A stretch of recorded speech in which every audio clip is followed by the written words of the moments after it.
Just gonna check the camera angles here. And that's hoopa juked.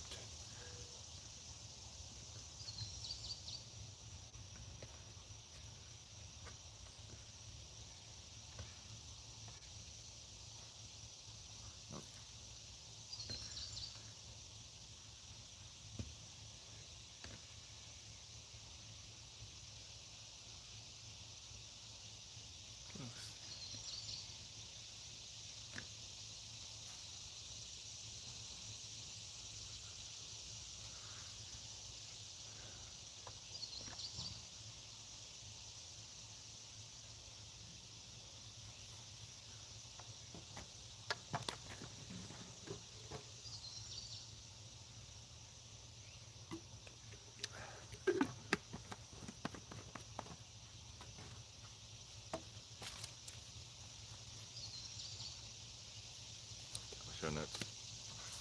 Hopefully the audio is working in this. I invited Couch Potato Mike. He is, I think, asleep from a vacation he took yesterday, so there's that.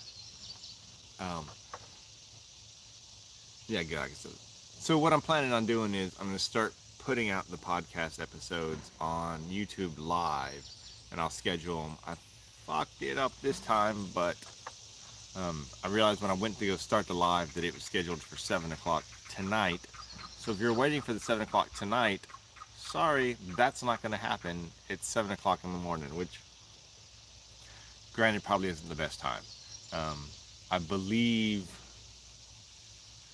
next week, and the podcast will probably always be on a Sunday morning.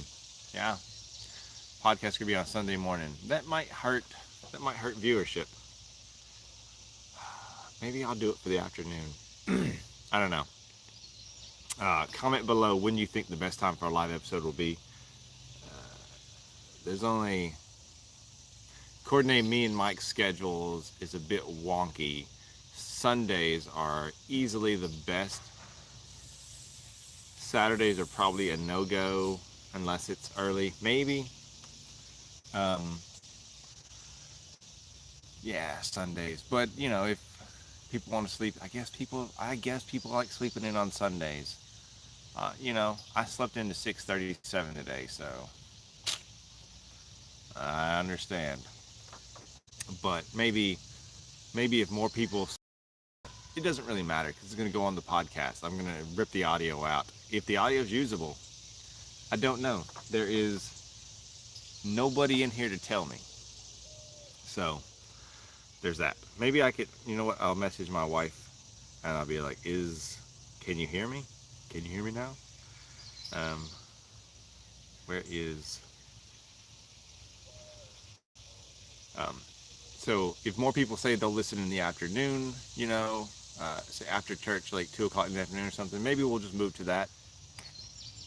And if that's not doable, then we'll plan ahead and we'll do it in the morning. But I mean, it's a YouTube live. You can watch it later, or you can, you know, you just listen to the podcast, SurvivalPunk.com.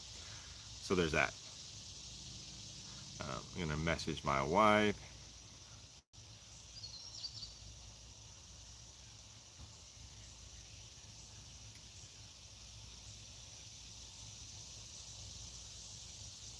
If I can type.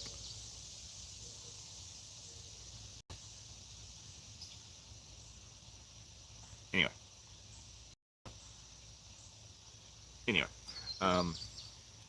so with that, I'm going to go ahead and I'm going to start the actual podcast portion of it. And this will be what you hear on the show.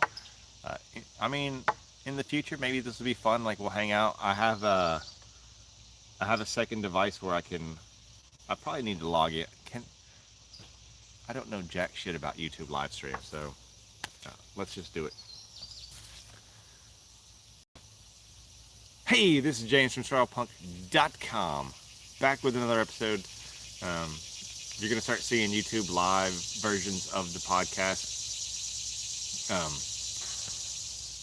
So if I take the video and I put it on YouTube and I add a picture to it, I also have to cut out the theme song because that's a copyright violation.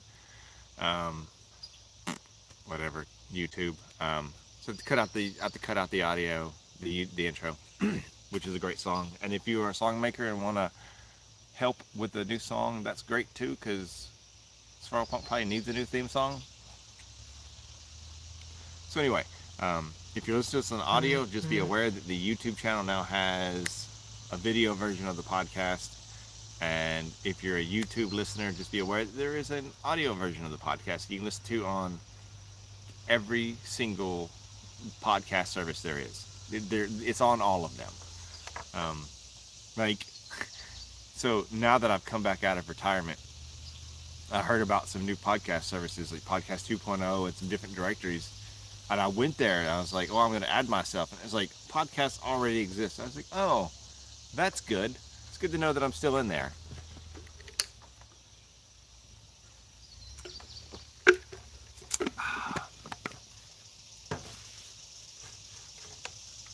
The Zombie Squad, zombiehunters.org was a great forum. Now is, I think, archived and non-existent. You know what? I thought real hard about, so you can clone the entire structure of a website. You can take it all and you can make a backup of it. And I think I'm going to do that for Zombie Hunters. Like, granted, there's a lot of garbage posts in there, but there's some gold. There was a dude, Mag. He had a bug out gear list thread that was amazing. There's Kitty trying to join us. Hello, Kitty. Today's episode, what are we going to talk about? Me, because Capture Mike is asleep. I want to talk about being creative for survival, which obviously is like the linchpin of SurvivalPunk.com. Oh, good. My wife just confirmed, yes, she can hear me. So either the headphones are working or the phone is working. I don't know, but you can hear me. Excellent, which means I can steal the audio, make a podcast. Excellent. And it's a good situation for everybody.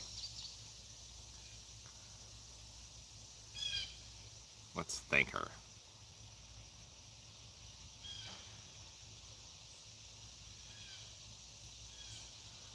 Yeah, so creativity for survival. That's really, like,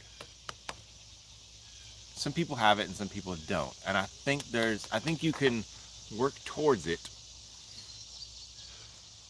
to a degree. I think you can work towards it to a degree, but there's like some amount that just maybe some people have it and other people don't, and that's just the way it is. That's how I am. That's why I built SurvivalPunk.com. That's just like, I have these stupid ideas and I need to try them, and I document them and I show you guys. Like, that's, you go back to the core SurvivalPunk, it was always me coming up with dumb ideas and talking shit. And you know what? I'm thinking about doing a breakout like YouTube series about what grinds my gears. Maybe I'll come up with a different term, because that is Family Guy. I don't love Family Guy. There's just something about it. But you know what grinds my gears? Like the war on straws. What is wrong with straws? I went to Publix yesterday. I was getting they have a fountain machine in the store. I was getting a Coke Zero, and there's no straws. And I asked, and they're like, oh, we don't use straws anymore. We went to these sippy cup lids. And I was like, what are we, fucking like toddlers? Like, my daughter drinks out of a sippy cup. Like, give us straws, you idiots. Anyway, before we get into the main show topic, and maybe Catch Show Mike will wake up at some point and join us, and that'll be cool. Let's knock out the sponsors. So, I guess at some point I need to start rotating through the sponsors. I have no true sponsors, and I'm not gonna go out and hit up any sponsors right now. Basically, because I took 2 years off of the podcast, so I'm not gonna ask anyone for money until I have a proven track record. So the sponsors are called affiliates. I make a percentage of money if you click the link and order anything. So the two sponsors of today would be uh, Top Extracts. They're a creative company. They reached out to me. They reached out to me at exactly the right time. One, I showed the email to my wife, and she has chronic pain from a bladder disease. She takes kratom, so she doesn't have to take, which is good. And the itch to get back into podcasting and to restart the website hit me. So it was like the trifecta of like a product that my wife would like to try and need. So we really needed a new vendor anyway. I was coming out of retirement and was willing to work with people. Like, I had a lot of people hit me up, and I had no intention of doing anything with the website because I was just off. I was just shut down. Um, so I didn't want to take their product and or time, money, and give them nothing. So there's that. I have another sponsor that I kind of dropped the ball on, and I really need to start pushing. We'll do that. So Top Extracts, they're a creative company. They're a real good creative company. Everything's lab tested, so it's good quality, high quality, and just good products. And I'm like, they have root beer taffy kratom, which is pretty neat. I haven't tried one yet because it has a lot of sugars in it, and I kind of stopped doing sugars. But neat products. I have tried their powders, and I would say it definitely helps. Top Extracts, check them out. Link in the show notes. Link in the website, SurvivalPunk.com. The other one, and this is one I'm really trying to push, and I'd appreciate you guys helping me. Go to SurvivalPunk.com. Click through the link for the Amazon shopping. Buy something. I almost feel like I've been shadow banned on Amazon, which is ridiculous. I'm sure it's just that I haven't bothered. I haven't pushed the website. Maybe my Amazon link thing is broken. To where it changes all the links automatically. I'm not real sure. Gonna have to dig into it. But I've not made an Amazon check in like 3 years, maybe 4 years. Like, I'm sitting at like just under the threshold. So if you go to SurvivalPunk.com, there's an Amazon icon to click. That's what I hear. I hear me talking. Anyway. There's an Amazon link. Click through it. Make your purchases. There's a lot of recommendations on the website. I have a review that I'm working on, and it will be out pretty soon. And I haven't reviewed a product in a long time, so this one's highly recommended. Buy something from Amazon so I can get the Amazon money. It's no expense to you. Helps me out. So I appreciate that. One more thing. One more bit of housekeeping. You guys. What was my wife saying?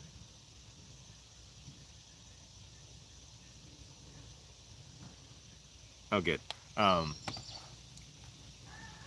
So, if you go to the place where you listen to podcasts, not YouTube.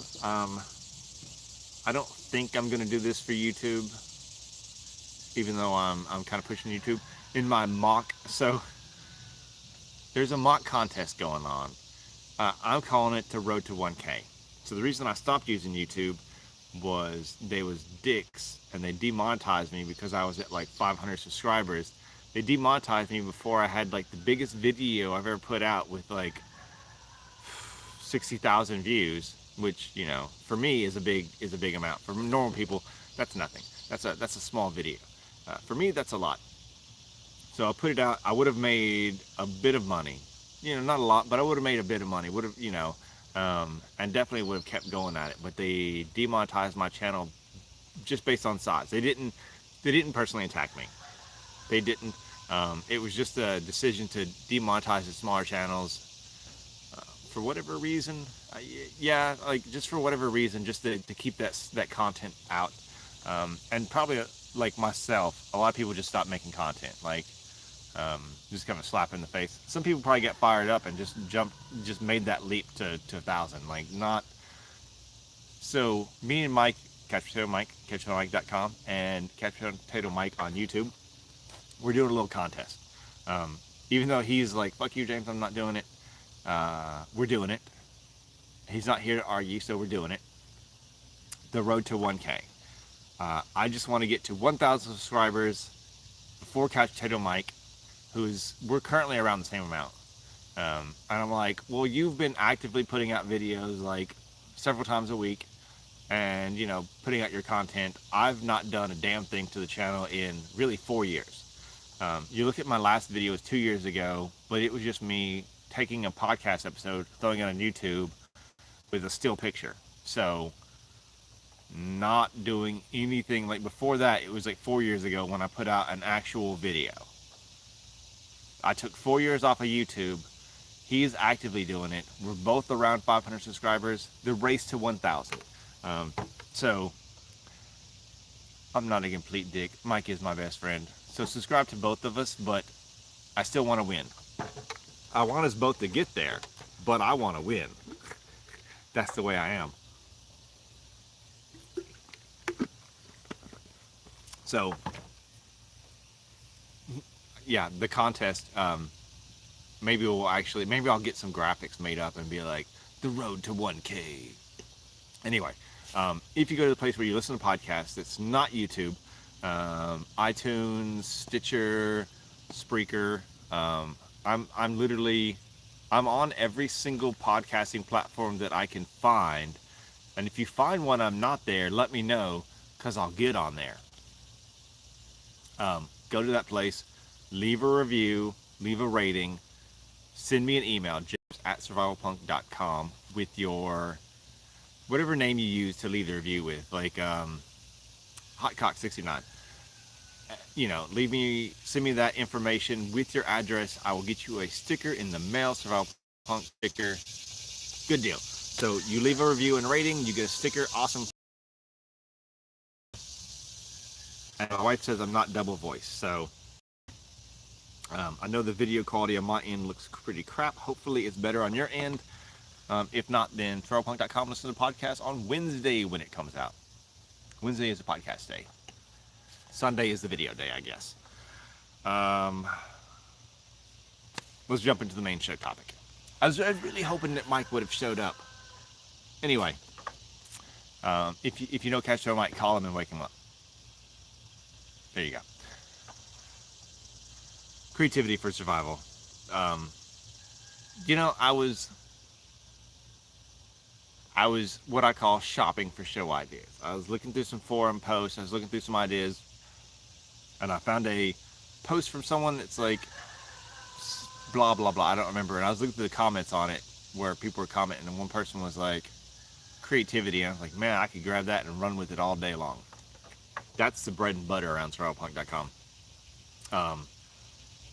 So the first thing is getting some recipes. I know people. And there's like a large percentage of the population. Say you're making, if you listen to Survival Podcast, you probably have heard this story, but I can relate to it. You're making soup. You start making the soup. One, you didn't go shopping and buy all the ingredients, or you missed one. You have everything to make this soup except for the onions. Everything. And in soup, onions could be pretty vital to the soup making process here. Especially, well, let's just say you're not making French onion soup. Because you're making French onion soup and you don't have the onions, you ain't making French onion soup.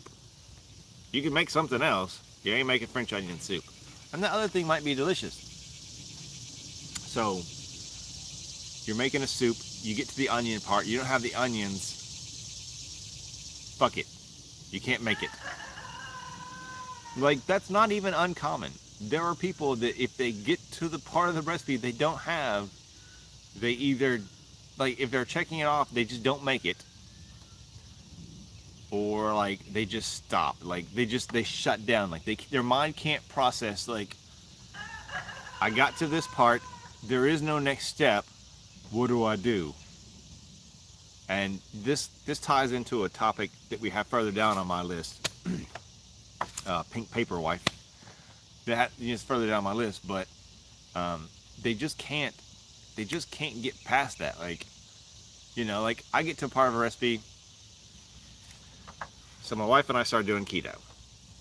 My wife, I don't know if you can tell, but right now I'm sitting at 89 pounds lost uh, for about a year now. We started doing like just an old school calorie counting, and by God, that works. And when there's other like weight loss episode that I put out, we're gonna talk about that. Like that works. You figure out what you eat. You figure out how much you should eat. You eat that much. Honestly, you lose weight. Not complicated, guys. We've been doing keto. She went to a doctor. Um, so we're doing keto again. The last time we tried keto, we had very mixed results. Like maybe I lost some weight because honestly, I think I can lose weight doing anything. Like I just respond well. And I do well like with that guidelines. But my wife was just kind of lingering, like maybe she lost some weight, maybe not, maybe she gained some weight. Like it just wasn't going well. But we were kind of doing like a really shitty, dirty keto. Anyway, so we're doing keto again, and my wife is wanting something sweet, and I was like, I saw this, it was an Oreo chaffle, but I was like, I'm gonna look up a recipe for like a chocolate chaffle. And chaffle, if you don't know, is like a cheese waffle. Like it's a keto waffle, basically. You make it in a little mini waffle maker. So I found this recipe for a chocolate chaffle. Going through it, and I'm not really. I kind of glanced through the recipe, the ingredients, and I was like, yeah, I got that. And I started going through it, and one of the ingredients was psyllium husk powder. I don't have psyllium husk powder. So I grabbed the next thing that I know that I like. I know the purpose of psyllium husk powder in the recipe is for like some binding type purposes, and like the psyllium husk gives it like some chewiness and some like bready like texture. I know that I have xanthan gum, which also works as like a binder, a thickener, a cruncher maker. Anyway, I know that psyllium husk is pretty interchangeable, and I have not psyllium husk. I know that I have xanthan gum, and I know the general ratio that you would use xanthan gum in a recipe. So since I know these two facts, I just swap it out. My wife says it's delicious and one of the best things she's eaten. So, do we need the psyllium husk? No. We just need to either one know what you have that's a suitable replacement, or two, just admit it. Like, just admit it. Back to the soup recipe. You're getting to a normal soup, not a French onion soup, and it says add onions. We'll just add onion powder. In most cases, it's fine. I've made soup a lot of times, and I don't always have a lot of the fresh ingredients, but I have the dried ingredients. I just swap those in till they taste the way I want them to taste. Like, it's just easy and convenient. So creativity. One of the best things you can do is get some onions, cut them up, and dehydrate them, and then put them in a mason jar. And then you have onions, perfect for soup. So you're like, oh, I gotta have some onions for soup, but I buy no onions. You have your onions dehydrated, and then when you put them in the soup, they rehydrate, and they add their flavor. And warning, when you dehydrate onions in your house, it will smell like the onioniest onion that ever onioned. Just so you know. So don't get stuck on the recipe. Who is it? The Marines adapt, overcome. Improvise, adapt, overcome. Do that with everything in life. You get to the recipe, you don't have it, leave it out, or find a replacement. Or, you know what, like, we've done episodes about cooking, like, what spices work well together anyway. Just wing it. And we'll talk about that later. Focus on the solution, not the problem. This one comes from a book series, Wizard's First Rule. That is not the first. No. Yes. No. First rule is like people are stupid. But it comes from the book series, The Sword of Truth. Pretty good series. Starts beating you over the head with libertarianism towards the towards the middle-ish, and it's to the point where it's like, yes, Terry, Terry Goodkind, rest his soul. Yes, Terry, we get it. Move on with the story. Kind of like Atlas Shrugged. Atlas Shrugged can get pretty preachy, but really good. And guys, I'm trying so hard. If you know someone, if you've seen, like, I'm trying to find an expert on Atlas Shrugged. I want to get them on the podcast. I'm going to start doing interviews. One of the first ones I want to do is I want to find someone that's just a straight up expert on Atlas Shrugged, because I've listened to the book several times. It's like a 40-hour book. If you have an Audible credit laying around, get that book, because man, is it good? Two, it's 40 hours of content for one credit. Yeah. So,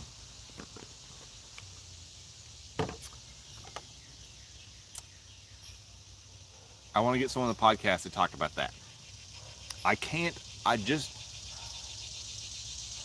I'm just not, maybe if you're just like really good on Atlas Shrugged, we can just get here and spitball it. It really seems like a lot of things are paralleling the book. And maybe you can say that at every time point. Maybe this isn't even the first time we've paralleled Atlas Shrugged. There's been other times, but I just really want someone that can articulate that, like, the great, like, workforce leaving going on, like, that's kind of, but not quite, but kind of, the woke decision companies are making, and Rand, so, however you say her last name, Rand, whatever, she did not know the word for woke, but if she did, I really think that she would have used it. These companies are making decisions based on, like, public appearance and not like monetary decision. It's really weird. Yeah, get woke, go broke. Yeah. So I want someone to talk about that. I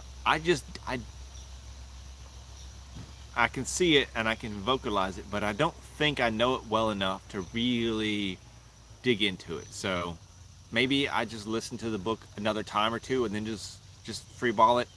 I emailed the Atlas Shrugged Society and I haven't got a response back, so maybe I need to find them a different way. And then I made a public post, so it's really hard to search, and I'll keep looking. But if you know someone, let them know. So focus on the solution. What is... Oh, there's a cat. Okay.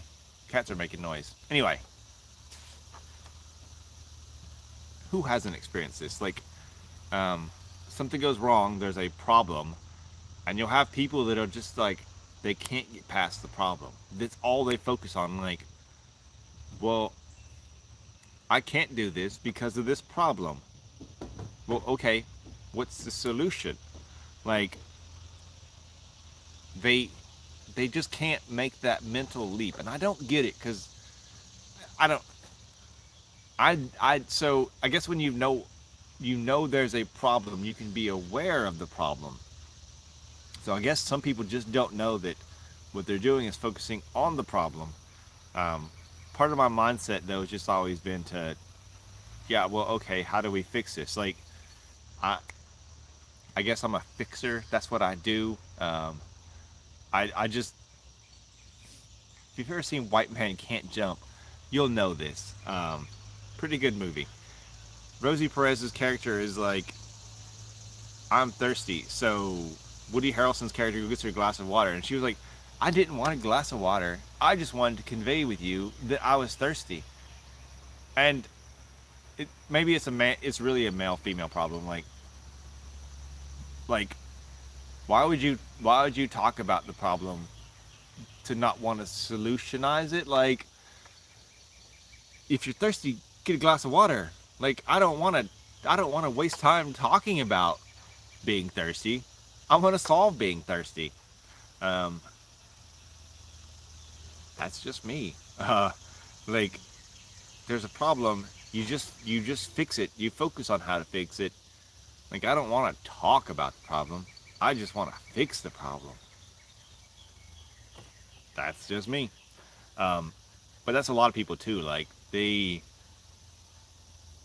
that's our politicians.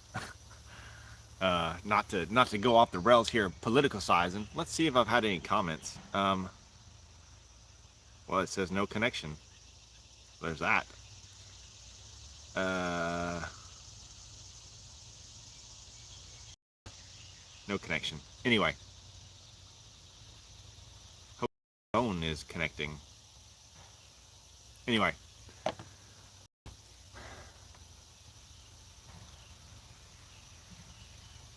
they focus only on um, the problem. They focus on the problem, and that's all they want to talk about. That's all they want to do. They're like, oh, like this is such a big problem. No, no, no, no, no. Stop focusing on the problem. Find the solution. Does this work? No. Does this work? No. Does this work? No. Um, Stop getting hung up on the problem. Let's move on. Curiosity is good. Man, I have a 2-year-old, and speak about curiosity. Don't ever lose that curiosity. Like, she is just into everything, and that's good. Like, I still have a lot of that. Like, I want to know how things work. I want to know if this particular thing will work, and that goes into our next topic pretty well. But um, just some people have none of that. Years ago, I worked in a photo lab, and are we back online? Maybe. I don't know. Um, I worked in a photo lab, and the lady was like trying to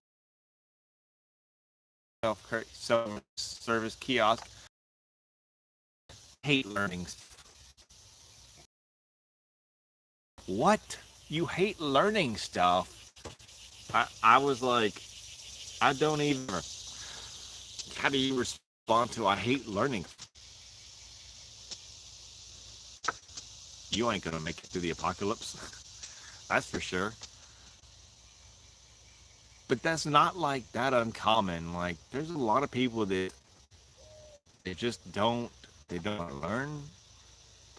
They don't want to learn new stuff. They don't want to unlearn old stuff. Like, they just want to be stuck in their ways.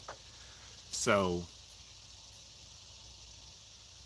curiosity is good. Um, Always be wanting to learn new things. That's how you grow as a human. Learn. Like, for a while there, I had a project where I was trying to identify every single weed in and around the SurvivalPunk homestead. What is this? What is that? Is it useful? Is it poisonous? Think it poisonous, because I was doing this every spring. There's this weird plant that popped up on the side of the road, like coming home, right? Like down the street, not in our yard, but around us. And I got to looking. It's called mayapple, and it is highly poisonous. Like, Native Americans used to use it to commit suicide. So it does produce a fruit that is highly delicious, but deer apparently love it and eat it all. So there's that.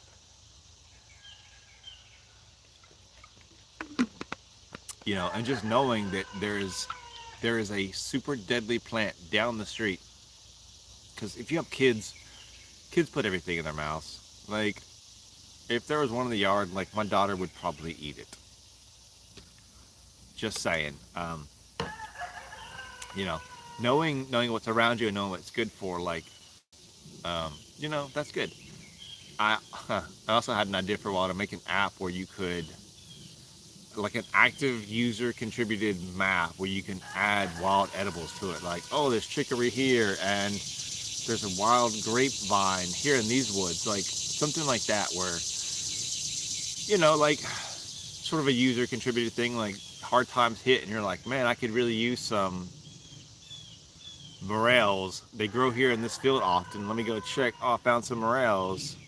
Nah, mushrooms are probably a bit iffy, but like, um, there used to be a passion fruit tree. Passion fruit? Maybe the other one. I get passion fruit and something else mixed up. Anyway, there was a something tree over there. Having that on a map. Like maybe you're in, so Japan holly grows pretty indigenously wild in the southern parts of the United States. Japan holly is the only lower 48 contiguous plant that has caffeine, and it makes a darn good tea. You can't, I don't think you can grow tea trees in the U.S., not counting Hawaii, obviously, at all. Maybe Florida, maybe Southern California, maybe. But I know it's hard to grow stuff. So, but the Japan holly. So, back to our getting stuck on recipes. Problem and focusing on the solution of the problem. Problem. I want caffeine. Solution. Japan holly grows everywhere in the United States. Plant some Japan holly. I had a listener one time send me some Japan holly, and it was so. If you drink black coffee, this is probably not applicable. But if you put anything like, if you put heavy cream and a sweetener in anything you drink, it's gonna taste like heavy cream and a sweetener. I mean, it's pretty like those things make pretty much anything enjoyable. I was trying different teas for a while, and heavy cream and a sweetener made them all taste good. So I've been getting pretty much into I've been getting into Japanese things pretty much. I've been learning Japanese for the past almost year. Next month will be a year. No, I'm certainly not fluent. I know a little bit, and I kind of want to get. There's a Japanese prepper. I want to I want to see if we could do like an interview. If I can speak enough Japanese and she can speak enough English that we can like knock together an interview, like just an abomination. But I bet that would be fun. So if you see that happening, that happens. I'm sure I'd have to subtitle the hell out of it, and it would maybe not make an audio podcast. Would be kind of interesting. Anyway, so look forward to that maybe. Yeah, Japan holly. So anyway, my point was, sweetener and cream even makes matcha taste pretty good. And you know what? I've given matcha every try. It's just not that good. Sometimes I can doctor it and choke it down because it has some really good health benefits, like increasing fat burning metabolism. It has a ton of caffeine. It has some good properties. It's just not tasty. I'm sorry. And maybe it's so the stuff that we buy is probably shitty quality matcha. Just saying. Like maybe if you're spending like $60 an ounce on matcha, maybe that stuff is pretty good. The stuff that I've got is only decently good when doctored. Anyway, be adventurous. Yeah, let's knock this out of the park, guys. So I'm very adventurous in the kitchen, and if I throw something away, like if I try a recipe, I try to invent something, I get a weird idea, and I try it, and it doesn't work, whatever, I'm out a few bucks, really, whatever, the risk-to-reward ratio is so high. Like, I've invented some weird things over the years. I tried using gelatin to egg white proteins to stabilize them and make a egg white gelatin noodle when I was doing Atkins back in the day. It did something. It did something, guys. And I mean, basically, maybe I'll even try that again. Anyway, I was trying to make lasagna noodles in a big sheet, and that worked. Well, it worked fairly well.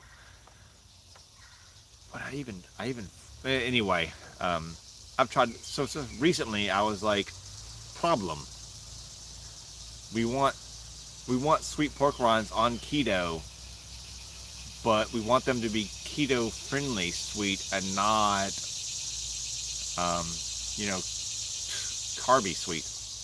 Because we found a person that was selling, handcrafted pork rinds, and the sweet ones definitely had sugar in them, so not keto friendly. And the other problem, so it was multiple problem.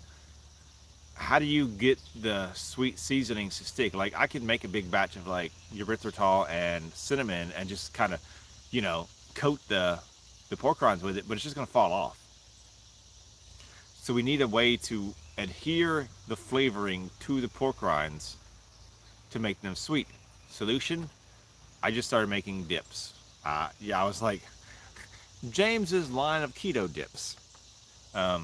And what I did was I just took some sour cream, which is very keto friendly, and adding different sweet seasonings to them. So the first one I did was just some erythritol and some cinnamon, and I made a cinnamon dip, and it tasted, my wife loved it.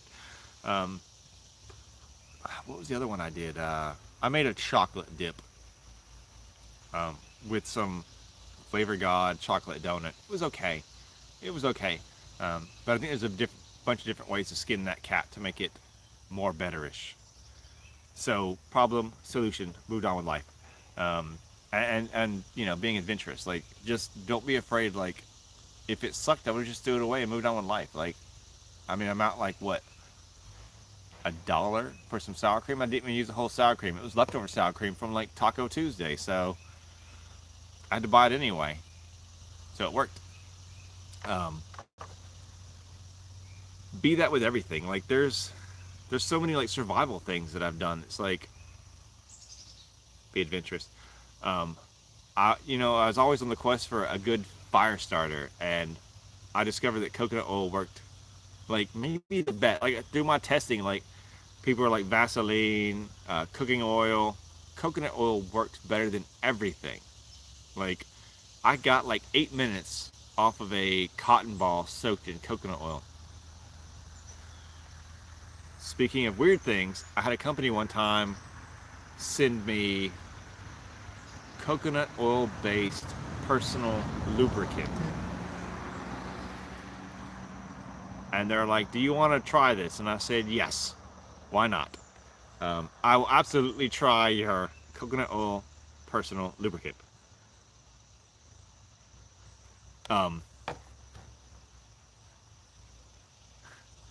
My wife just sent a meme of Vanilla Ice, like, if there's a problem, yo, I'll solve it.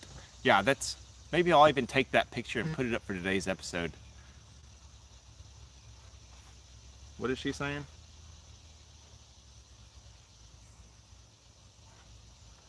Oh yeah. My work phone that I'm looking at comments on was not shown online, but the recording phone seems to be working just fine. So good. I took this personal lubricant and I soaked cotton balls in it, not its design use at all, and I think it burned even better than straight coconut oil. So the best thing to make fire starters with is obviously sex lube. Yeah, I would love to end the episode on that. We got one more thing to talk about, then I'm gonna wrap it up, and I'll let you guys go. Resources. So you want to be creative for survival, but you need some ideas. There's 2 big resources that I have. Well, there's 3 now, I guess. I've not used the other one much, and maybe even now that I'm promoting the show and the website again, that I'll have to start using it. Instructables. Instructables is a godsend for DIYers, creative people. Um, I've put some projects on there. There are millions, billions. Sure, there's a ton of projects on there for any category you want. There's a project on there.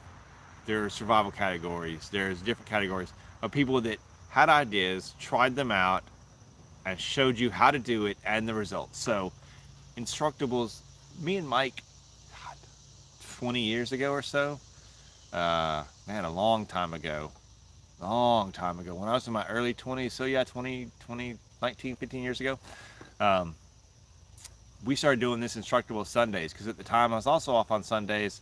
We would pick an Instructable and we would go try it. And I mean, there's like food, there's building, there's um, electronic. There's categories for everything you could possibly want to do. My dog gets a little older, and the apocalypse doesn't happen. Probably gonna do like Instructables with her. That'll be fun. I know my wife loves to do little fun projects with her. Um, I love her. That they do fun little like holiday projects, like painting projects. A Santa Claus out of paper plates with the cotton beard. So they do a lot of good stuff. But Instructables is a great resource if you want to figure out how to do something, or you're just looking for something to do, like a fun project with yourself or your kids. Instructables. Pinterest. I've got a lot of traffic from both Instructables and Pinterest. Um, Pinterest kind of started out more like mommy, but there's a lot of good survival DIY stuff on there. Um, Recipes. You need a recipe, and fucking Pinterest has it. I'm gonna have to go start using Pinterest again, because it is, one, such a good traffic thing, and two, what a good resource thing. Like, I bet I'll get some good show ideas from Pinterest. And lastly, and I saved it to last because I don't know it, TikTok apparently is having a lot of good recipes. I don't, maybe, like, is there survival content on TikTok? Because if not, then maybe I can corner the market on that, and just run the industry. Like, I'll be the TikTok survival guy. But because TikTok is not, like, I have it, I've looked at it, but it's one of those things. It's like, it's made for a younger generation, and my old addled brain just not a TikToker. Like, it's not me. I ain't trying to put filters on and dance on TikTok, so don't expect to see that. But I do know there's a lot of good recipes, and there's a lot of, like, I've seen the YouTube versions of the TikTok recipes being generated. So maybe you watch it for more than just girls dancing. Maybe you find projects on it, and maybe SurvivalPunk will put something on a TikTok. I don't know. I think it's good for marketing, but I don't know it. Like, I hate Discord. Just gonna put that out there. I hate Discord. I signed up for this, like, Japanese language learning community, and their community was on Discord, and I just didn't use it. Like, I'm too old. I don't like it. It's not. I like forums. And then when forums moved to Facebook, I kind of was in there, but Facebook is, well, Facebook. So there's that. So I don't like that. You know what? I want to move back to an old school forum. Like, it's just better. Discord is crap. I hate Discord. And with that, DIY to survive, you guys.